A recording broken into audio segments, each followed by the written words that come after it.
Hi, we're pleased to announce the latest update to the jobs grid. In order to get to the new jobs checklist, it's exactly the same place as the old, and it's been replaced by a brand new Blazor screen. So if I select jobs checklist, it'll take me into the jobs grid where I have a completely new design to the jobs grid. All of the functionality that existed in the previous grid still exists and is exactly the same as what it was before in terms of the functionality. However, we've improved the navigation, we've improved the speed, we've improved the ability to be able to search, find things a lot easier, and generally this is a far more pleasing experience, and we hope that you enjoy this new enhancement. So I'm going to take you through just some of the highlights of the grid, which will give you an indication of what to do, how to find things for those who have been using the old jobs grid for some time.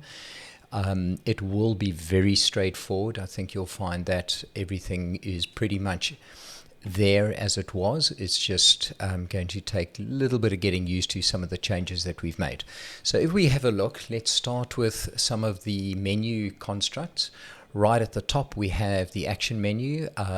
What this action menu allows us to do is things like reassigning jobs, close job, deletes, export, import jobs, etc. We have the ability to view active and deleted jobs. So if I want to look at my deleted, I can view those, or I can flip-flop between the active and deleted. Moving back to active, you'll see these are the active listed on the grid.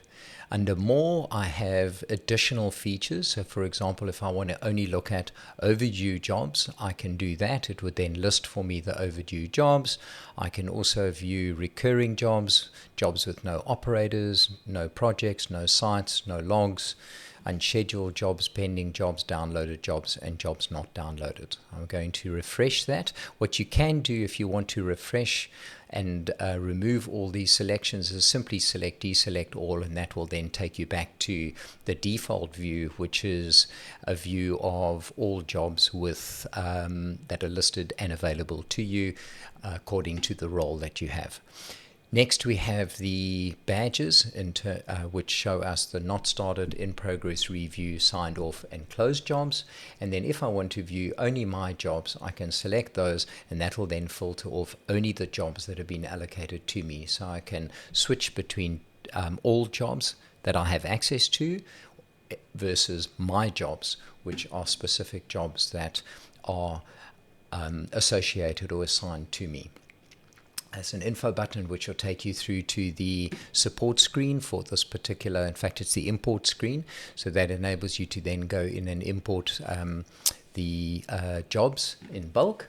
That's exactly the same screen as what it was, and then the report will take you into a report screen, which is again very similar to what we had before, just simply selecting one of the options between a PDF, CSV, text or spreadsheet. On the far right at the top, we also have the ability to do further filtering. I will look at these in a little bit more detail just now, but that gives us more filtering than what is available on the main grid. And then if I want to refresh, I can click on that little circle refresh button, and that'll then refresh the entire screen. Now, some of the functionality within the grid itself. First of all, you can sort any one of the columns. You'll see that we have expected start date, last update, reference, status, checklist, due date, site, operator, and then some of the actions that are specific to an individual job, as well as being able to edit or drill down to a checklist as functionality that is available. If I want to sort on a particular area in the grid, I can go date last updated, it'll then resort for me, and expected start date, it'll resort. Each column also has the ability to be able to filter. So for example, if I'm looking for AAA only, there you can see it's only coming back with AAA. In this reference, we are also displaying the order number, as if there is an order number on the job, as well as the job description. So if you have a checklist which has a job description field, that'll appear here on this particular reference. The status is also listed. Again, you can filter on this. So I can select and say, now I want to only look at in progress. It'll show me then only the in progress jobs, as well as checklists, which I can go in and select a particular area. For example, user select, that'll only show me the 2 checklists that have got user select as a checklist. Due date, if I had any due dates, I could filter on that. And then, of course, sites now I can filter on as well. So, for example, I can go in and look for the App Point office.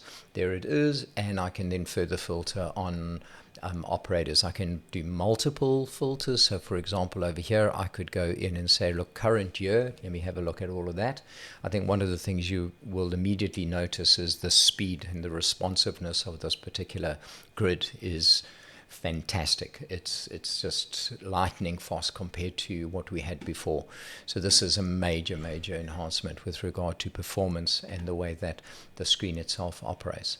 Again, at this point, I might only want to look at jobs that are my jobs. I could select my job and immediately it filters out only my jobs. So this is my jobs filtered on App Point and for the current year only. Deselect that, it'll then list all jobs appearing in my list at this point in time. So very powerful. Some of the other functionality that we have, you can do multi-select. So for example, if I wanted to take all of these jobs over here and I want to perform multiple actions on them, I can go in here, reassign them, reassign the job and send it back, assign a new site. So for example, I want to change the site to one of the other sites, let's say my Bidfood head office. I can select that, assign it. It'll then reassign all those jobs to that particular site immediately. Because I've got a filter on App Point, they've been removed. But if I reset that, it'll then come back and show me all the sites that I have with Bidfood over there as the example. So again, super dynamic. You also see that the grid is dynamic in that I have an item appearing, and that is because I've related this asset to this checklist. So assets or items that are related in the checklist will not appear, and this column won't even appear if you have no data with that content. There's no point in putting up a blank column other than due date, because due date's an important one. But item, for example, is not important, so therefore it may not appear. If I reduce this view to last month, say, you'll see that it removes it. So item isn't appearing. The reason the column doesn't appear is there is no item that has been related to a particular checklist. So we've made it dynamic. We've made it such a way that it presents only the relevant data that is required, as opposed to just presenting a very busy grid. The other thing is you can drill down to a job. So there's one of 2 things you can do on that. You can either drill down to a job by selecting any one of the reference column objects. That'll take you to the job. However, what that does is it keeps it on the same page in your browser or the same tab, and it takes you into the job. If I go back, however, takes me back to the job checklist. At this point, if I want to go into a job but in a new tab, I can select that little icon and that'll open up the new tab, and I've got then two tabs, one for the job itself and one for the actual grid. So that's really useful. I can also delete the job if I have that role. So some people may not have that role. If you don't see that icon, it's because you don't have the role. I can delete it. It's been marked as deleted, so it's really an archive.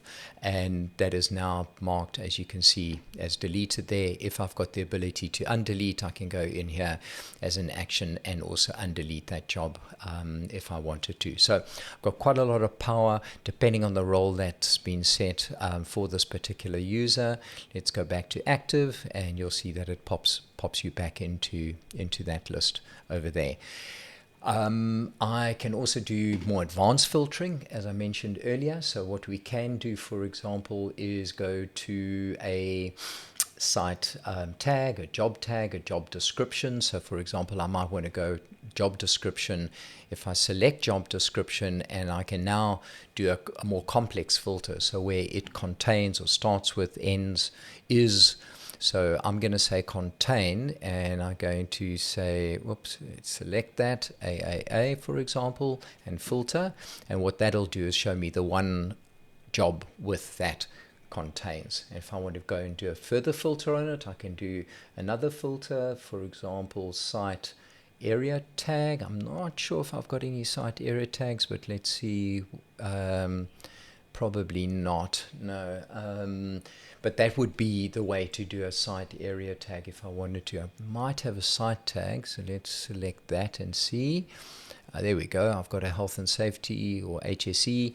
So that's now going to show me all jobs with that description and that site tag. Now to remove a particular filter, all you do is you select the little cross, it removes it. Now it's found all jobs with the site tag on it. And again, I can perform the same filters on this grid over here that I was able to before. These icons at the on the right-hand side are to open the job in OPUS for Business in the capture object on web. This will take you to the to allocate a site to a job directly, this individual job, clone the job, or quick clone the job. So lots of power in the grid. This is a massive update to the grid. You'll find that it's very performant, very, very effective. I've just given you a very high level snapshot of kind of the key functional areas. Enjoy it and give us feedback so we can improve it further. The next step will be to enhance the actual job details, which is coming very, very shortly. And then that will complete this kind of phase of the new jobs platform. Thank you for your time. Enjoy, and we'll catch you in the next video.